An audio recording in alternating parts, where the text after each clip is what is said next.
Yaro, welcome back to my channel and this is the topic for BA Psychology Honours course Sec Paper Stress Management Unit 1 Part number 25। तो हमने last video में पढ़ा था LCU और SRRS के बारे में, सोशल रीएडजस्टमेंट रेटिंग स्केल के बारे में एंड लाइफ चेंज यूनिट्स के बारे में, जो कि सोशल इन्फ्लुएंसेस के अंडर था। उसी के आगे हम कंटिन्यू कर रहे हैं। उस पर और ज़्यादा एनालिसिस हुआ तो कैटेगरीज क्रिएट करी गई।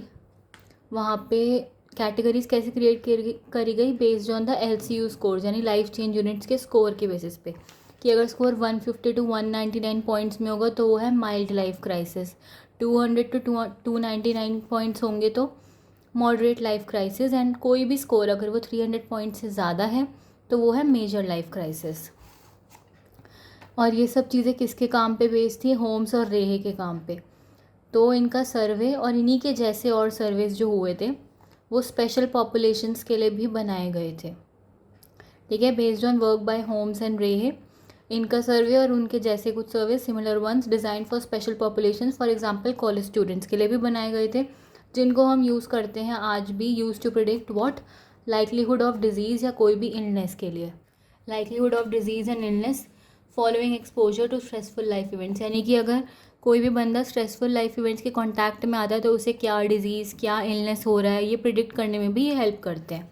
देन एक आ जाता है मेन पॉइंट कि अगर LCU स्कोर ज़्यादा है, इट डजेंट प्रिडिक्ट और इट डजेंट मीन कि वो सब लोगों के लिए इलनेस ही लेकर आएगा, क्योंकि हर एक इंडिविजुअल अलग है।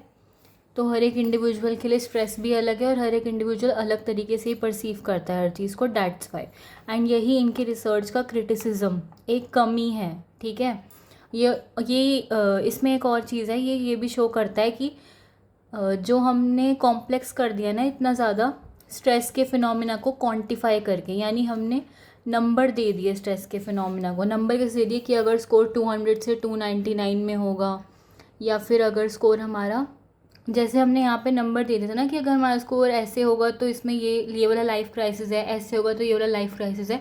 तो वो चीज़ करके हमने स्ट्रेस जैसे फिनोमिना को, जिसमें नंबर्स का कोई यूज़ नहीं है, जो इंसान क्या फील कर रहा है, उसकी बॉडी में क्या चेंजेस आ रहे हैं, उसके बेसिस पे पता लगता है, उसके बेसिस पे हम बताते हैं।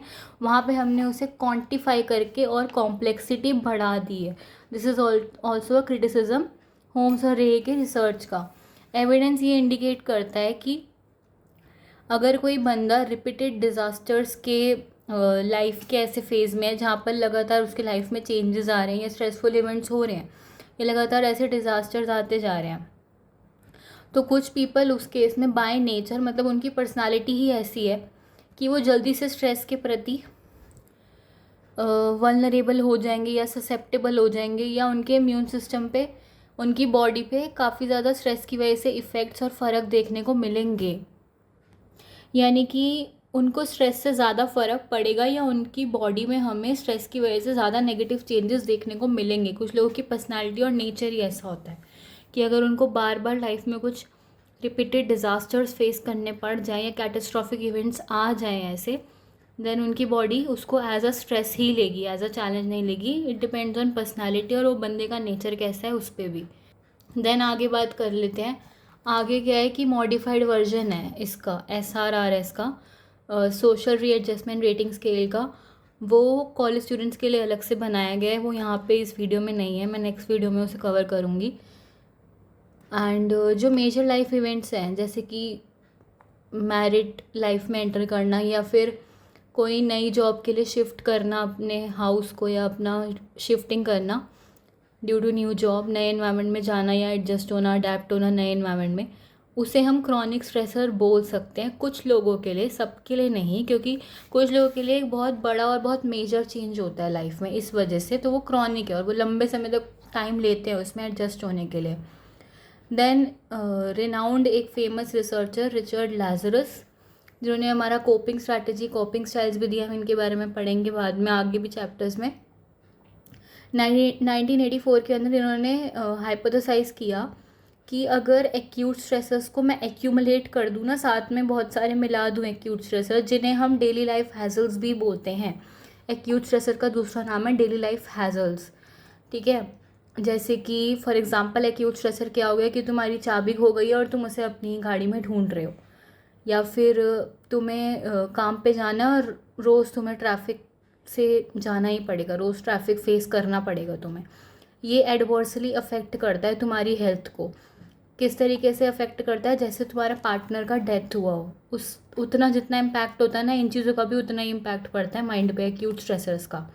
ठीक है। और ये हैज़ल्स क्या हैं, ये हैज़ल बेस करते हैं ऐसे एक्सपेक्टेशंस को जिन्हें हम मीट नहीं कर पाते हैं, और जो हमारे अंदर एंगर रिस्पॉन्स को ट्रिगर या प्रवोक करती है, हमें उकसाती है कि हम एंगर रिस्पॉन्स दें उनके प्रति किसी भी तरीके का।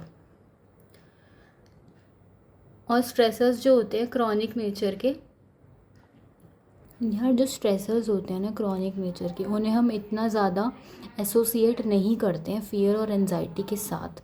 एंड थोड़ा सा बैकग्राउंड वॉइस रहेगा, प्लीज़ एडजस्ट करना। यार लाजरस ने ना हैज़ल्स को ऐसे बताया कि जो हमारे रोज़ के इंटरेक्शंस होते हैं अपने इन्वायरमेंट में जो कि नेगेटिव होते हैं, वो डेली लाइफ हैज़ल्स हैं। ट्रैफिक हो गया, नॉइज़ पोल्यूशन हो गया, अर्थक्वेक हो गया, ऐसे। ठीक है।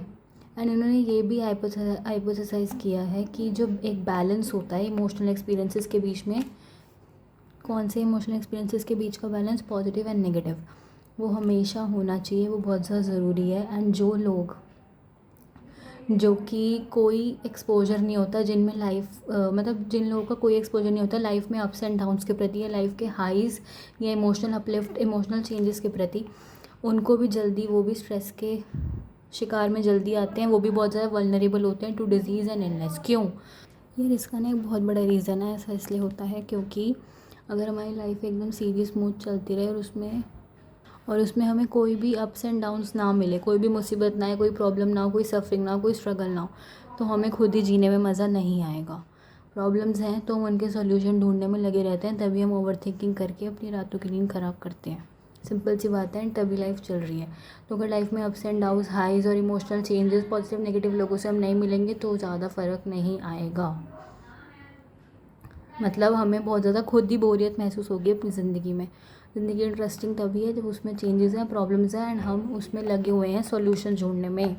तभी हम डिजीज़ और इलनेस के प्रति इतना ससेप्टेबल नहीं आए। होप ये समझ में आ गया होगा। कुछ भी समझ में नहीं आए तो मुझसे पूछ लेना प्लीज़।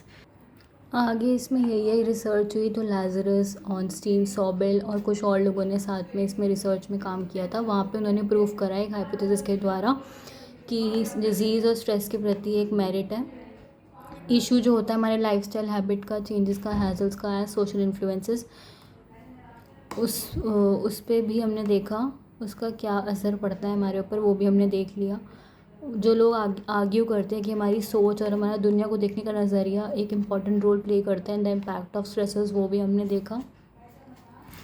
हमारे सारे स्ट्रेसेस में अगर मैं बिना क्लासिफिकेशन की बात करूँ तो वो कनेक्ट है ह्यूमन वेलबींग से बहुत ज़्यादा प्रोफाउंड वे में। एंड वेलबींग होता है जब हम कंफर्टेबल है, हेल्दी और हैप्पी स्टेट में है। ठीक है। अभी के लिए इतना ही। होप समझ में आ गया हो। कुछ भी समझ में नहीं आए तो मुझसे पूछ सकते हैं। कीप सपोर्टिंग जिज्ञासा जग्गू फॉर मोर वीडियोस। तो इतना तो समझ आ गया है कि लाइफ में अगर चेंजेस हैं, प्रॉब्लम्स हैं, तभी हम जी पा रहे हैं, वरना बहुत ज़्यादा बोरियत और बहुत ज़्यादा स्मूथ मोनोटोनस लाइफ हो जाएगी। ठीक है। कीप सपोर्टिंग जिज्ञासा Jaggu for more videos. And background voices के लिए माफ़ी चाहूँगी क्योंकि एकदम से कोई आ गया है।